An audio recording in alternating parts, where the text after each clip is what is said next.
नमस्कार दोस्तों, मैं अमित फिर से स्वागत करता हूं आपका टेक्नो गुरु में चैनल में।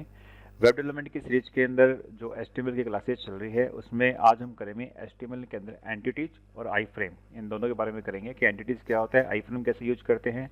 अगर आपने इसके पिछले वीडियो नहीं देखे हैं तो इस वीडियो के डिस्क्रिप्शन पार्ट के अंदर आपको उन सब वीडियोज़ का एक प्ले का लिंक मिल जाएगा, वहाँ से आप सारे वीडियो कंटिन्यू देख सकते हैं, उसके बाद इस वीडियो को कंटिन्यू कर सकते हैं। ठीक है, तो एक बात और, जिन लोगों ने मेरे को जो मेरे को डमी बना के भेजे हैं, जो भी आपने पेज बना के भेजे हैं, मैं लगभग तो चेक करके रिप्लाई करता हूँ। किसी का रिप्लाई अभी नहीं मिला है, थोड़ा सा वेट करें, ये कंप्लीट हो जाए ये वाली सीरीज, उसके बाद मैं उनको रिप्लाई कर दूंगा। मैक्सिमम 2 और 3 डेज के अंदर आपको रिप्लाई मिल जाएगा। ठीक है, उनका चेक करके वापस रिप्लाई करूंगा।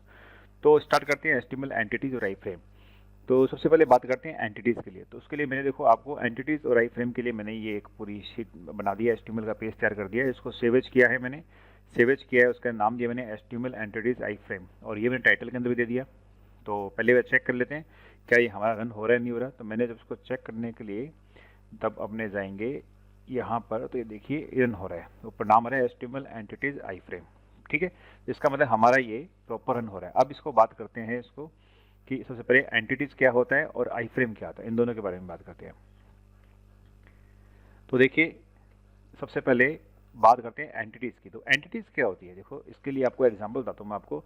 इस एग्जांपल को आप देखिए कि मैंने लिखा AHREF। अब आपको पता है ये चीज़ क्या है, ये चीज़ है हमारा लिंक, जो मैंने पिछले वीडियो में बताया था आपको कि लिंक कैसे काम करता है। ठीक है, लेकिन मैं इसके फॉर एग्जांपल इसकी मैं कुछ क्लासेस बनाना चाह रहा हूँ और मैं चाहता हूँ कि ए टैग के बारे में बताना चाहूँ। तो मैं क्या लिखूँगा यहाँ पे, ए टैग। ठीक है, उसके बाद लिखूँगा मैं ये, और मैं इसको डाल देता हूँ पी के अंदर, पैराग्राफ के अंदर डालता हूँ। तो नॉर्मली अपने ऐसे ही लिखते हैं, तो मैं इसको ए टैग को ऐसे डालता हूँ पी के अंदर। तो मैं चाहता हूँ कि मुझे यहाँ पे स्क्रीन पे शो हो ये ए, उसका लिखा हुआ टैग। तो क्या ऐसे होगा, अभी चेक करते हैं। तो ये देखिए यहाँ पे सिर्फ क्या शो हो रहा है, टैग। यहाँ पर ये ए क्यों शो नहीं हुआ, क्योंकि ए जो है हमारा वो बाय डिफॉल्ट क्या है, ये एक टैग है। अगर हमने इसको सिर्फ ऐसा लिखा तो ब्राउजर को लगेगा कि हमने क्या लगाया, कि टैग लगाया है। और आपको पता है कि अगर आपने टैग बंद नहीं किया तो ये HTML कोई दिक्कत नहीं देता है आपके, ये हालांकि उसका जो HTML के रूल्स उसके वो अगेंस्ट है, लेकिन वो दिक्कत नहीं देगा, आपका शो कर देगा। तो इसलिए खाली टैग किया है, ओनली शो हो रहा है। लेकिन अगर आपको ये प्रिंट करवाना है तो उसके लिए क्या होता है, उसको बोलते हैं एंटिटी, यानी ऐसे कुछ सिंबल्स जिसको आपको HTML की कोडिंग के अंदर प्रिंट करवाना है, तो उसके लिए अलग से कोड होता है, उनको बोलते हैं HTML एंटिटीज। उसके लिए होता है पर्टिकुलर कोड। जैसे फॉर एग्जांपल अब ये लेस देन का साइन है, तो मैं इसको नीचे टाइप करता हूँ ताकि थोड़ा क्लियर हो जाए। लेस देन के साइन को अपने को प्रिंट करवाने के लिए एक बात हमेशा ध्यान रखना, सबसे पहले M% का साइन लगेगा। चाहे किसी भी एंटिटी को प्रिंट कराना हो उससे पहले M% का साइन लगता है। जैसे M% LT यानी लोअर देन सेमीकोलन, ये सॉरी सेमीकोलन, ये होता है किसका साइन, लेस देन का।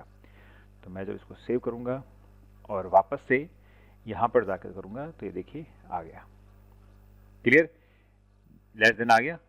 अब ये चीज़ क्यों आई है, क्योंकि इस चीज़ में जब हमने यहाँ लगा दिया तो ऑटोमेटिकली आ गया। रीज़न क्यों, क्योंकि ये ऑटोमेटिकली आ गया, क्योंकि अब ये टैग नहीं रहा, तो ये ए और ग्रेटर देन ऑटोमेटिकली आ गया। ये देखिए ए और ग्रेटर देन ऑटोमेटिकली आ गया, क्योंकि इसे समझ में आ गया ब्राउजर को ये टैग नहीं है। लेकिन इससे पहले हमने अगर सिंपल जो लेस देन का साइन लगा दिया तो उसको टैग समझेगा, उसका कलर क्या हो जाएगा, ब्लू हो जाएगा। ये देखिए ये ब्लू हो गया, क्लियर। तो ऐसे जैसे राइट में लेना है अगर अपने को, तो राइट के लिए क्या आएगा, एंड, और ग्रेटर देन क्या है तो GT, ये वाला साइन। तो अब क्या आएगा, ये देखिए ए ग्रेटर देन का साइन GT आ गया। ठीक है, तो इस प्रकार से आपको लगा सकते हो। जैसे इसमें सबसे बड़ा यूज किस में होता है, एक वो बताऊँ आपको कि आपको एक पैराग्राफ लेना है। जैसे आपने लिखा P, यहाँ पे लिखा ना हेलो माय फ्रेंड, फिर आपने स्पेस दिया दिस इज योर हाउस। ठीक है, इसको मैंने बंद कर दिया P के अंदर। अब मैं चाहता हूँ कि ऐसा कैसा प्रिंट हो, तो मैं इसको करता हूँ ऐसे, लेकिन ऐसा प्रिंट नहीं होगा। क्यों, क्योंकि ये मैं इसको हेडिंग में डाल देता हूँ ताकि आपको क्लियर दिख जाए। मैं इसको हेडिंग 1 में डाल देता हूँ ताकि आपको एकदम अच्छे से क्लियर दिख जाए। इस प्रकार से आप भी क्या है, टैग चेंज करते रहा करो ताकि आपको उसकी प्रैक्टिस हो जाएगी। Hello my friend this is your house. ठीक है, लेकिन यहाँ देखो आप स्पेस का आ गया, क्यों, क्योंकि HTML क्या है कि स्पेस को ऑटोमेटिकली रिमूव कर देता है। तो ये बीच में चाहे आप कितने बड़ा स्पेस है तो ऑटोमेटिकली उसको एक के बाद एक ही दिखाएगा, उसको एक स्पेस ही काउंट करेगा। तो इस स्पेस को दिखाने के लिए हमें क्या करना पड़ता है, यहाँ पर लगाना पड़ता है एंटिटीज़। और एंटिटीज़ क्या होते हैं, जो बताया मैंने आपको। तो स्पेस के लिए जो एंटिटी होता है, यानी जो कोड होता है, वो होता है and N B S P, and N B S P. ठीक है, ये होता है किसके लिए, स्पेस के लिए। तो मैंने एक दिया, उसके बाद में वापस से करेंगे and N B S P, ये दो दिया। ठीक है, स्पेस दे दिया, कंट्रोल एस कर दिया, वापस वहाँ गए, ये देखो थोड़ा सा आगे हो गया। अब मैं इसको क्या करता हूँ, and N B S P को control C, control V V V, इतनी बार कर दिया मैंने इसको। हो सकता है एक दो बार गलत हो जाए, कोई दिक्कत नहीं है, बेसिक अपना ये देखो आ गया, क्लियर। तो इस प्रकार से अपने स्पेस है वो काउंट हो जाए। तो ये मैंने कैसे किया है, इसको N N B S P, इसका एक कोड है। अब आप कहोगे इतना कोड याद कौन करेगा, तो याद करने की जरूरत नहीं है, मुझे भी याद नहीं है, नॉर्मल लोगों को याद नहीं, बेसिक बेसिक 20-10-15 कोड होते हैं, नॉर्मली वही याद होते हैं, सारे याद नहीं होते हैं। तो आप क्या करो, गूगल पे लिखो HTML एंटिटीज कोड। तो देखिए जैसे ही आपने HTML एंटिटीज कोड लिखा तो स्टार्टिंग में एंटिटी कोड आएगा, एक ये कैरेक्टर एंटिटी रेफरेंस चार्ट आ जाएगा पूरा, और एक ये HTML का W3 स्किल का आ जाएगा। तो दो तीन चीज़ें हैं, आप यहाँ से कोई भी आप कोड दे सकते हो, जो भी आपको चाहिए उसके नीचे उसका कोड लिखा है। सारे कोड कहाँ से स्टार्ट होंगे, M% से होंगे। जैसे फॉर एग्जाम्पल हमने अभी लेस देन का यूज किया था, तो लेस देन का देख लेते हैं, ये रहा लेस देन का। तो लेस देन के लिए क्या लिखा हुआ है, M%LT, और M%LT कैसे भी लिख सकते हो। इसका एक न्यूमेरिक कोड भी होता है। तो देखिए जैसे फॉर एग्जाम्पल ये रहा लेस देन का, लेस देन, यहाँ पे M%LT, आप चाहो तो M%#60 लिखोगे और ये सेमीकोलन लगाओगे तो भी आपका काम हो जाएगा। ठीक है, तो इस प्रकार से आप किसी को भी आप यूज कर सकते हो।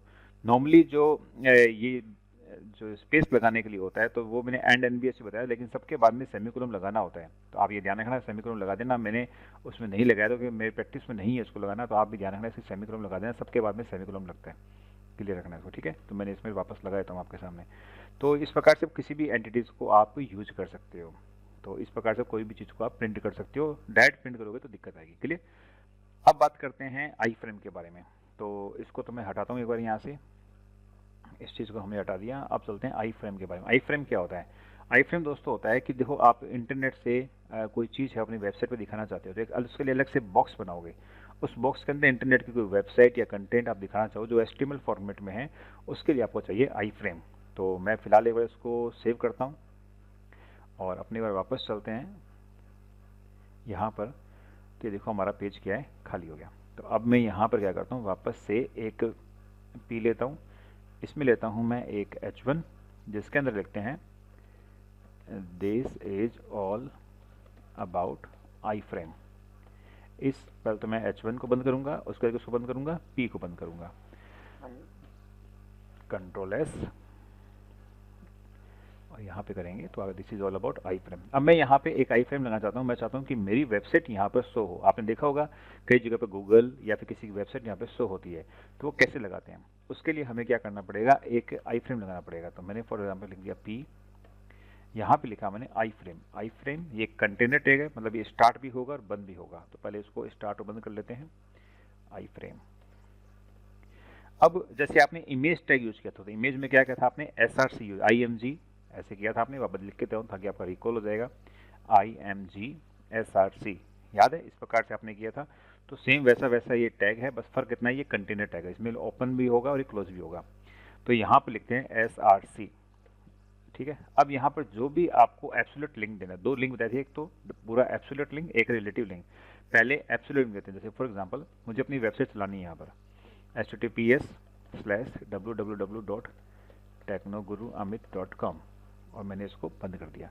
तो ये मेरा सोर्स हो गया और ये आई फ्रेम जनरेट हो गया। तो बाय डिफ़ॉल्ट ये आई फ्रेम जनरेट हो जाएगा और मेरी वेबसाइट यहाँ पे चल जाएगी, ये देखिए।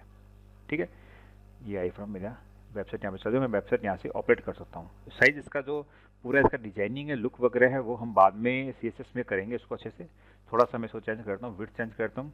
विड्थ को अपने पिक्सल में डाल सकते हैं, परसेंटेज में डाल सकते हैं। मैं चाहता हूँ कि 50% हो जाए, मतलब स्क्रीन का 50% इसकी विड्थ हो जाए, और HEIGHT हाइट लिखूँ तो स्क्रीन का 50% इसकी क्या हो जाए, हाइट हो जाए। ये दो चीज़ मैं अभी मैंशन कर देता हूँ, कंट्रोल S। अब मैं इसको वापस से करता हूँ, तो ये देखिए अब यहाँ पे मेरी वेबसाइट आ गई है। इस वेबसाइट को आप यहाँ से पूरा ऑपरेट कर सकते हैं। जैसे अबाउट नर्वस वगैरह पूरा आ गया, आप इसमें चाहो तो जैसे टाइपिंग क्लासेज आ गया, तो पूरी साइट को ऑपरेट, मतलब एक प्रकार से एक टैब हो गया जो आपके वेबसाइट के अंदर चल रहा है। तो ये तो अभी तक आपने देखा था, वो था अपना absolute link, absolute path use किया था आपने। अब अपने करते हैं रिलेटिव पाथ। मैं चाहता हूँ कि मेरे ही वेबसाइट का कोई पेज मुझे यहाँ पे शो करवाना है, इसी वेबसाइट का कोई पेज। तो उसके लिए क्या करूँगा, src इक्वल, और मेरी वेबसाइट के जिस फोल्डर में मैं यूज कर रहा हूँ उसी फोल्डर का कोई पेज है अगर, तो मैं उसको डायरेक्ट नाम लिख दूंगा उसका, जैसे HTML LIST, एक लिस्ट नाम का मैंने एक आपके ट्यूटोरियल डाला था, उसका मैंने पेज बना रखा है, वो मैं डाल रहा हूँ। क्यों? क्योंकि मेरा जो लिस्ट है वो देखो HTML एंटिटीज फ्रेम और HTML लिस्ट दोनों एक ही फोल्डर में डायरेक्ट नाम लिखूँ, ये मैंने आपको शुरू क्लास में बताया था आपको। तो मैं दोनों का नाम एक में डाल रहा हूँ। तो मैंने नाम डाल दिया यहाँ पर, और उसके बाद मैं इसे करता हूँ बंद। यहाँ पर मैं करता हूँ आई फ्रेम को बंद। ठीक है, ये नया आई फ्रेम लगा दिया मैंने, कंट्रोल S। अब चलेंगे अपने यहाँ पर, और इसको मैं करता हूँ, ये देखिए the list as example of list Amit Mukesh Praveen, ये जो मैंने लिस्ट का बताया था आपको, ब्लैक कॉफ़ी वगैरह, ये मेरा पूरा पेज यहाँ पर रन हो रहा है। तो ये मैंने क्या किया कि एक मैंने डायरेक्ट पाथ दे दिया जैसे बोलते हैं एब्सोल्यूट पाथ, और एक मैंने रिलेटिव दे दिया, दोनों आप प्रकार से दे सकते हैं। तीसरी चीज़ कि आप चाहो तो जैसे आप इसको यूट्यूब का वीडियो देना, आपको बेसिकली लोग इसको यूट्यूब के वीडियो के लिए बहुत यूज करते हैं, तो उस कंडीशन में कैसे यूज़ होगा वो भी आपको बता देता हूँ मैं। उसके लिए चलते हैं यूट्यूब पे, यहाँ पे टेक्नो गुरु में मैं अगर सर्च करता हूँ, मेरा तो मैं कोई वीडियो देखता हूँ, मेरा कोई वीडियो है तो जैसे फॉर HTML लिंक्स है, तो मैंने इस पर इसको क्लिक किया तो ये वीडियो मेरा स्टार्ट होगा। तो देखिए इस वीडियो के जस्ट नीचे यहाँ पे शेयर लिखा हुआ है, इस शेयर पे क्लिक करेंगे। क्लिक करने के बाद में यहाँ पे शेयर का ऑप्शन आता है बहुत सारा, तो इसमें लिखा एक ऑप्शन आता है एम्बेड। एम्बेड पे जब क्लिक करोगे तो ये हमें आई फ्रेम का कोड दे देगा, ये आई फ्रेम। इस आई फ्रेम कोड को हमें क्या करना है, इसे कॉपी करना है पूरा। इस कॉपी करके यहाँ से इसको सीधा हमारे वहाँ पे जो चलना है और वहाँ पे जाके इसको पेस्ट कर देना है। तो पूरा आई फ्रेम का सारा कोड लिखा हुआ है, देखिए आई फ्रेम, जिसकी विड्थ कितनी है 560, कुछ नहीं लिखा हुआ है, इसका मतलब क्या पिक्सल है, हाइट है 315 पिक्सल। ये है मेरा उसका पाथ, जो क्या है एब्सोल्यूट पाथ है कि http youtube.com एम्बेड पूरा लिखा हुआ कंप्लीट, फ्रेम बॉर्डर वगैरह ये चीज़ अपने बाद में करेंगे CSS के अंदर। ठीक है, कंप्लीट मैंने लिख दिया पास, कंट्रोल S कर दिया, और मैंने यहाँ पर जाकर इसको मैंने रन करवाना है मेरे को। तो यहाँ पे रन करवाते हैं, ये देखिए, तो ये देखो नीचे वीडियो आ गया मेरा, ये मेरा यूट्यूब का वीडियो आ गया। अब कहीं से भी आप लिंक दे सके पूरा यूज ला सकते हो। तो ये वीडियो चल रहा है अपना, यहाँ पे इसको बड़ा छोटा भी आप कर सकते हो, कंट्रोलिंग कर सकते हो। तो बेसिकली आई फ्रेम का काम ही हो गया कि आप इंटरनेट के कोई कंटेंट को वहाँ पे शो करवाना चाहते हो तो आई फ्रेम लगाओगे। इस प्रकार से आई फ्रेम का यूज होता है। तो एंटिटीज़ हो गया आपका, आई फ्रेम हो गया। इन आई फ्रेम को आप अपने पेजेस में आप यूज करना। अब मैं आपको बहुत जल्दी 2 दिन के अंदर मैं आपको एक पूरा पेज बना के दूंगा, जिस पेज के अंदर कंप्लीट जितना भी HTML करा है अपने वो सारा उसमें यूज होगा। तो मैं पहले आपके साथ वो शेयर करूंगा कि आप उस पेज को बनाएं और मुझे भेजें, मैं उसमें दूंगा आपने कितना सही किया है। उसके बाद में उस पेज को मैं कंप्लीटली आपके सामने बताऊंगा कि मैंने इसको कैसे बनाया। ठीक है, तो आई थिंक वीडियो आपको अच्छा लगा होगा। अच्छा लगा तो इसे लाइक और शेयर जरूर करना, और चैनल को सब्सक्राइब नहीं किया तो प्लीज़ चैनल को सब्सक्राइब करें, लाइक करें, शेयर करें। धन्यवाद।